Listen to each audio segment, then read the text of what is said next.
اعوذ باللہ من الشیطان الرجیم بسم اللہ الرحمن الرحیم. میرے بہت ہی عزیز ساتھیوں، السلام علیکم. سوشل میڈیا پہ آپ لوگ کچھ خبریں گردش کرتے ہوئے دیکھ رہے ہوں گے، اور یقیناً آپ عافیہ موومنٹ کی ویب سائٹ، فیس بک اور ٹویٹر اور عافیہ موومنٹ کے یوٹیوب چینل پہ ضرور جائیں گے اور اپڈیٹس دیکھ کے اس کی تصدیق چاہ رہے ہوں گے.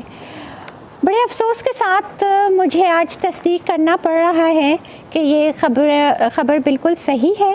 یہ عافیہ کی وکیل ملوہ البیالی کی جانب سے خبر ہے، اور اس نے مجھے ای میل کی تھی کہ عافیہ سے وہ جب ملنے گئیں تو وہ شی واز شاکڈ، اور وہ حیران رہ گئی کہ عافیہ کا پورا چہرہ جھلسا ہوا تھا اور زخموں سے آلود تھا.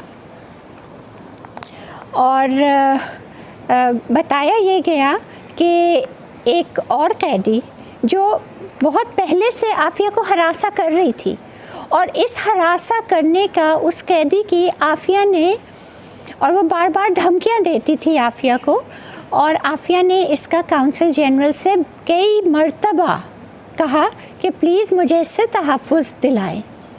اور مروہ کو بھی پچھلے وزٹ میں کہا تھا، جس کے اس پہ اس نے کونسل جنرل سے بات بھی کی تھی. بہرحال کسی نے کچھ نہیں کیا، اور آخر کار وہی ہوا جس کا اندیشہ تھا، اور وہ بہت بری طرح زخمی تھی.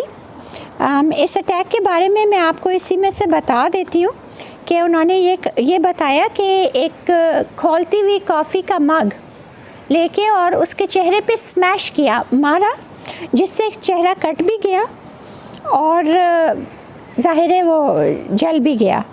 اور اس اٹیک کے بعد عافیہ اٹھ بھی نہیں سکتی تھی، اسے زود کوب بھی کیا گیا، اور اس کو اس کے سیل سے ویل چیئر پہ اٹھا کے اور لے کر گئے. اس اٹیک کے بعد سے عافیہ کو سالیٹری کنفائنمنٹ میں زبردستی ڈال دیا. لیکن جس طرح گولیاں عافیہ پہ چلائیں اور عافیہ کو زخمی کیا تھا، اور 86 سال کی سزا بھی اسی کو دے دی، اسی طرح جس نے مارا اسے تو نہیں بلکہ عافیہ کو بند کر دیا.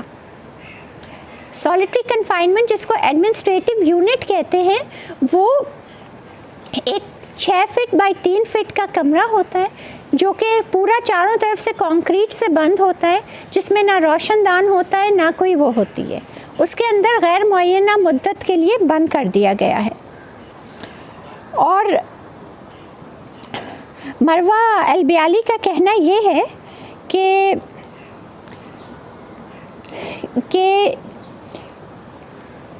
جب وہ بے حد پریشان ہے کہ یہ سالیٹری کنفائنمنٹ عافیہ کے لیے مزید کتنی نقصان دہ ہوگی.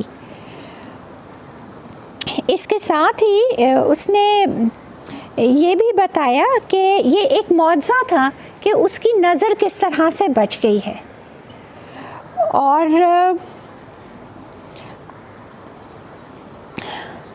اور اس نے یہ بھی بتایا کہ وہ ایک اورنج جمپ سوٹ میں تھی، اور اس نے یہ کہا کہ عافیہ سے وہ فون پہ رابطہ کرنے کی اس کے بعد سے کوشش کر رہی ہے، اور ابھی تک کوئی رابطہ یا ملاقات نہیں ہو سکی ہے. اس خبر کے بعد میں صرف آپ سب سے یہ پوچھوں گی، کل ہی عاشورہ ہمارے ہاں گزرا ہے. ہم امام عالی مقام حضرت امام حسین رضی اللہ عنہ کی تاریخ کو یاد کر رہے تھے. ان کی شہادت پہ آپ دیدہ تھے. ان کے بھی کیا الفاظ تھے کہ افسوس ان ظالموں پہ نہیں بلکہ ان پہ جو خاموش رہے، کہ خاموشی بھی اتنا ہی بڑا ظلم ہے. اتنے دن سے وہ ظلم سہ رہی ہے بے گناہ، کب تک خاموش رہیں گے؟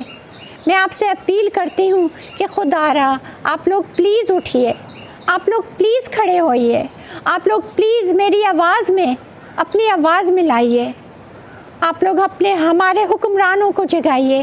کیا یہ ان کا فرض نہیں بنتا کہ وہ اپنے سٹیزن کی، عافیہ پاکستانی سٹیزن ہے، وہ پاکستان کی خدمت کرنے کے لیے گئی تھی، وہ پاکستان کی خدمت کے لیے واپس آئی، وہ پاکستان کے نوجوانوں کو ایک نئی زندگی دینے کے لیے آئی تھی، مگر ان 2% کے چند لوگوں نے، جن کو یہ برداشت نہیں تھا کہ پاکستان کے نوجوان خود مختار ہو سکیں اور آزاد ہو سکیں، صحیح معنوں میں ذہنی شکنجوں سے آزاد ہو جائیں، ان کو وہ تعلیمی انقلاب ناگزیر تھا کہ اس کے اوپر اس کو بیچا، اس کے ساتھ ہر قسم کے ظلم اور ستم کیے۔